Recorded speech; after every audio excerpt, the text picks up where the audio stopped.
अस्सलाम वालेकुम रहमतुल्लाहि वबरकातुहू। मैं मोहम्मद यूसुफ उमर अंसारी हज़रत ख्वाजा गरीब Nawaz welfare association Maharashtra committee का सेक्रेटरी। तो जो पूरे हिंदुस्तान में चल रहा है और जो चाहती है बीजेपी पार्टी और वो करवा रही, मेरा कहने का मतलब हुकूमत और बीजेपी पार्टी में क्या फ़र्क है वो आपको मैं खुले तौर पे साफ साफ समझा दूँ। बीजेपी पार्टी का सिर्फ अहम मकसद ये है कि किसी भी तरह हिंदुस्तान में हिंदू मुस्लिम दंगा हो।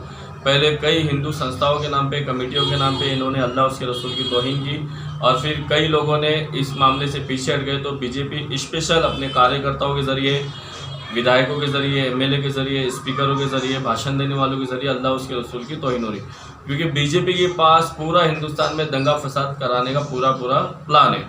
मगर मुसलमानों के पास कोई ऐसा प्लान नहीं, कोई काम करने का तरीका नहीं, किस तरह क्या काम किया जाए, किस तरह मज़हब इस्लाम की और ख़ुद अपनी जान माल इज़्ज़त आबरू की हिफाजत की जाए और किस तरह अल्लाह उसके रसूल की शान के लिए काम की जाए। जैसा मेरा बोलने का मतलब, आज पूरे हिंदुस्तान में इधर धरना मोर्चा उधर धरना मोर्चा प्रदर्शन के बारे में भड़काया जा रहा है, बोला जा रहा है और कई जगहों पे धरना मोर्चा प्रदर्शन हुआ और कई जगहों पे होने वाला है। तो मेरी बिलखुसूस हमारी कमेटी यानी हज़रत ख्वाजा गरीब नवाज कमेटी के मेंबरों से और सुन्नी खुशअक़ीदा मुसलमानों से गुजारिश है कि ऐसे धरने मोर्चे प्रदर्शन में आप ना जाए। ये बात मैं डरने की बुनियाद पे नहीं बोल रहा हूँ, ये बात मैं समझदारी की बुनियाद पे बोल रहा हूँ, क्योंकि पुलिस जो है वो हमारी दुश्मन नहीं, हिंदुस्तान की हुकूमत हमारी दुश्मन नहीं, हमारी दुश्मन आरएसएस पॉलिसी, यहूदी पॉलिसी और बीजेपी पॉलिसी जो है मुसलमानों की दुश्मन है। क्योंकि सुबह से लेकर शाम तक मेरी सुबह बाद में होती है, पहले कोई ना कोई पुलिस वाले का किसी ना किसी मामले में फ़ोन आता है। तो पुलिस हमारी दुश्मन नहीं, पुलिस वही काम करती है जो पुलिस को ऑर्डर दिया जाता है। तो मेरा कहने का मतलब ये है कि धरना प्रदर्शन से हमें कोई भी चीज़ हासिल नहीं होने वाली। जिस तरह सुबर वसीम नाजायज़ बाप की नाजायज़ औलाद वसीम रिजवी हरामी ने अल्लाह उसके रसूल की शान में तौहीन करते हुए दिसंबर के महीने में 2021 में जब किताब लिखा था और उससे पहले मुसलसल वो गुस्ताखी करता था। जब 7 दिसंबर को हमने इलाहाबाद हाईकोर्ट में हमने याचिका दाखिल की, अल्लाह उसके रसूल की कसम खा के बोल रहा हूँ, दिसंबर के महीने से लेके आज तक उसने वसीम रिजवी हरामी ने अल्लाह उसके रसूल की शान में एक तौहीन करते हुए आप उसका वीडियो नहीं बता सकते। तो दोस्तों और बुजुर्गों, ये बहुत बड़ी साजिश है, ये बहुत बड़ा प्लान है। मुसलमानों को, जज्बाती मुसलमानों को, नामुस रिसालत पे काम करने वाले मुसलमानों को, अल्लाह उसके रसूल की शान में जीने वाले मुसलमानों को बाहर निकल के एहतजाज के नाम पे, दंगे फसाद के नाम पे और उनका फोटेज निकालना, फिर उन पे लाठी चार्ज करना, गोली फायरिंग करना और उन पे केस ठोकना और जज्बाती मुसलमानों को हटा के जेलों में डाल देना। बोलने का मतलब, इस वक्त पूरे हिंदुस्तान में 2 तरह के मुसलमान जी रहे। एक सुलाकुल्ली मुसलमान जिन्होंने अमामे तो पहने, हरे कलर के, सफ़ेद कलर के, लाल कलर के, टोपियाँ तो पहनी, कादरी, चिश्ती, रज़वी, कई किस्म की टोपियाँ पहनी, कई किस्म के कमामे पहने। मगर जब नामूस रिसालत का मसला आया था, ना उन्होंने एफआईआर की, ना कोर्ट कचहरी गई, ना कोई एहतजाज किया। दूसरे मुसलमान वो है जो अल्लाह उसके रसूल की शान में जीना चाहते हैं, मरना चाहते हैं, अल्लाह उसके रसूल की शान में अपनी पूरी ज़िंदगी बिताना चाहते हैं। मगर हमारे पास कोई प्लान नहीं। प्लान से मुराद हिकमत, बीजेपी, आरएसएस, यहूदी पॉलिसी ये चाहती है कि हम अल्लाह उसके रसूल की शान में गुस्ताखी करने के लिए एक हमारा आदमी खड़ा करे और उसके बदले में 1000, 1500, 2000 मुसलमान एक स्टेट से बाहर है। तो कई लोगों के हम घर तोड़ेंगे, कई लोगों पे हम एफआईआर करेंगे, कई लोगों पे हम गोली फायरिंग करेंगे। तो कहीं से भी कोई भी संस्था, कोई भी कमेटी का, कोई भी पॉलिटिकल पार्टी का, जैसा भी एक पॉलिटिकल पार्टी बॉम्बे में है, बाबा साहब अम्बेडकर के पोती की पार्टी है, उसकी तरफ से एक बयान जारी हुआ कि मस्जिद बंदर से या बहकल्ला से आज़ाद मैदान तक जाएंगे। मैं आपके माध्यम से मैं आप लोगों को एकदम साफ साफ कहना चाहता हूं, अगर धरने मोर्चे से मसला हल हो सकता है, अगर हमारा घर कोई कब्जा करे या हमारे माँ बाप को गाली दे तो हम एफआईआर करेंगे, कोर्ट कचहरी जाएंगे या धरना मोर्चा करेंगे। हम हमारी ज़ात के लिए, हमारे चीज़ के लिए कोर्ट कचहरी जा सकते हैं। क्या उन पार्टी वालों को नहीं पता है? नुपुर शर्मा में, बॉम्बे में 3 जगह एफआईआर हुई। एक एफआईआर रजा एकेडमी की तरफ से हुई, दूसरी एफआईआर भी भिवंडी में रजा एकेडमी की तरफ से हुई, तीसरी एफआईआर अमरनाथ में। 3 एफआईआर को लेके क्या कोई भी पॉलिटिकल पार्टी या कोई भी दीनी कमेटी मुंबई हाईकोर्ट नहीं जा सकती?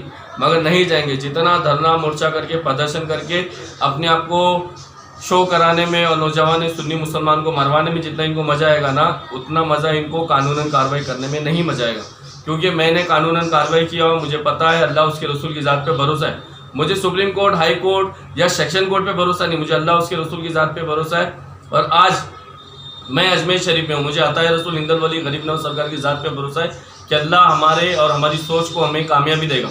मगर इसका मतलब ये नहीं कि भड़काऊ भाषण दे, मुसलमानों को रोडों पे लाए, गोली फायरिंग कराए, लाठी चार्ज कराए। कई मुसलमानों का कानपुर में घर टूटने की नौबत आ गई। मगर कभी भी पॉलिटिकल पार्टियों के नेता या हमारे जो कायद, रहनुमा, उलमा बड़े बड़े बनते हैं, इनका कोई कुछ नहीं होता, इसमें मुसलमान मारा जाता है। ये मैं बात आपको समझाना चाहता हूँ।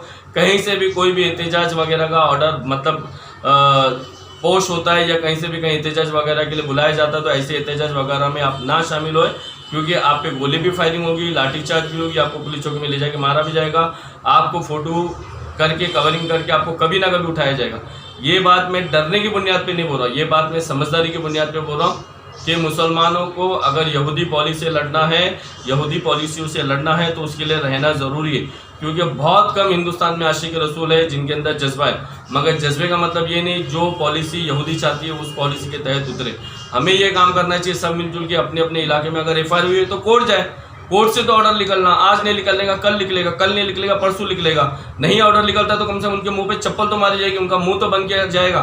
मगर एक गुस्ताखी के बदले में 1 लाख मुसलमान जमीन पे उतर सकते हैं क्या? उस यहूदी के खिलाफ, उस यहूदी पॉलिसी के खिलाफ 1000 मुसलमान को जमीन में उतरने से बेहतर नहीं कि 4 मुसलमान उतरे कोर्ट फॉलो करे, 4 मस्जिद कमेटी उतरे कोर्ट फॉलो करे।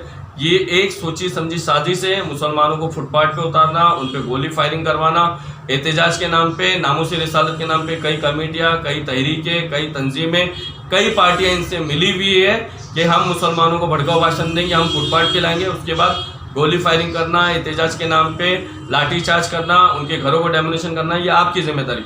ये बात मैं अच्छी तरह से आप लोगों को बता रहा हूँ, आगे आपकी मर्जी। मैं नामूस रिसालत के काम करने से इनकार नहीं कर रहा हूँ, मगर काम करने का तरीका होता है। हुकूमत गैर मुसलमानों की, सब कुछ उनका, मगर बाबरी मस्जिद का मसला हो, ज्ञान बाबी मस्जिद का मसला हो, पहले वो लोग कोर्ट चले जाते और हम बाहर लटके ही फिरे रहते। कोई भी मसला हो, हम एहतजाज को ही सब कुछ समझते, हम कोर्ट जाना ही नहीं चाहते, क्योंकि हम ना एजुकेशन ज़िंदगी बिताते। हम तो जंगे बदर, जंगे करबला जानते हैं, मगर आज किस लेवल से हमको काम करना चाहिए हमको ये पता ही नहीं। कोई भी उठ के कोई भी भाषण दे देता है, उसके भाषण पे हम एहतजाज करने चले जाते, बाद में फिर फुटपाथ पे हम आ जाते। कोई भी नुकसान अगर होता है तो उसके जिम्मेदार हम खुद हैं, कोई हमारा ज़ाहिरी तौर पे बातिली तौर पे मदद करने नहीं आएगा। मैं यही नहीं कहता कि अल्लाह उसके रसूल की शान के लिए हम काम ना करें, सबको मिलजुल के काम करना चाहिए। जहाँ जहाँ एफआईआर हुई उस स्टेट में कोर्ट में जाना चाहिए।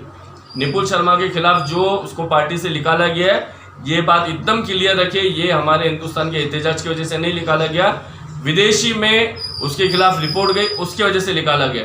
और मेरी आपसे अदमन गुजारिश है, अल्लाह उसके रसूल के वास्ते कोई भी ऐसे एहतजाज में शामिल ना हो जहाँ पे सुन्नी खुशअकीदा मुसलमान टारगेट बने। इस चीज़ का ध्यान रखिए और इस वीडियो को ज़्यादा से ज़्यादा शेयर करें अल्लाह उसके रसूल के वास्ते। और किसी को भी कोई भी सवाल जवाब करना है, कोई कमेटी को, कोई पार्टी को, किसी बीजेपी के दलाल को या कोई पार्टी के चमचे को, तो वो मेरा नंबर इसमें है, मुझे बेझिझक बे टाइम फ़ोन कर सकता है। 24 घंटा मेरा फ़ोन चालू है, 24 घंटा मैं कभी भी फ़ोन उठाता हूँ। हाँ, मैं कभी सरकारी डिपार्टमेंट में रहा, मैं फ़ोन नहीं उठाया तो मैं बाद में रिटर्न कॉल करूँगा।